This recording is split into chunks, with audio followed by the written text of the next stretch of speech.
In today's video, I'm going to teach you how to switch to push to talk in Claude Voice Mode. Full guide. Let's start by opening Claude on your device.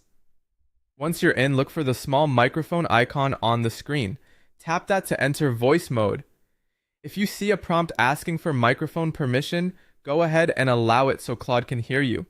You should now be in the voice interface, where you can interact hands-free or by pressing the mic as needed. While you're in voice mode, find the settings area. It's usually represented by a small gear icon. Tap the gear to open your voice preferences. This is where Claude lets you fine-tune how it listens, which is important if you want more control over when your microphone is active. Inside the voice preferences, look for an option that describes how your microphone behaves. It might be labeled voice input mode, microphone mode, or talk mode, depending on your device or the version you're using. These labels all point to the same idea, choosing whether Claude listens continuously or only when you tell it to. Now switch that setting to push to talk. With push to talk enabled, Claude won't pick up background sounds or side conversations by accident. Instead, you'll press and hold the mic button only when you want to speak, then release it to send your message. Think of it like a walkie-talkie. Hold to talk, let go to hand the floor over to Claude.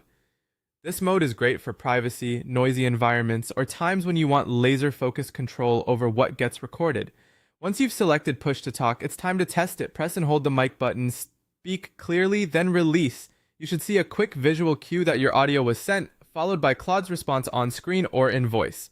If Claude doesn't respond, make sure you fully release the mic button after speaking. Confirm your microphone is still allowed in your device settings, and check that you're connected to the internet. Also try speaking a bit closer to your mic and pausing briefly before you release, which helps ensure the end of your sentence isn't cut off. That's all there is to it. You open voice mode, entered the settings, found the input mode area, switched to push to talk, and verified it's working. With this setup, you stay in control of when you're heard, so your conversations with Claude are clearer, quieter, and more intentional. Thanks for watching, and enjoy using push to talk in Claude Voice Mode.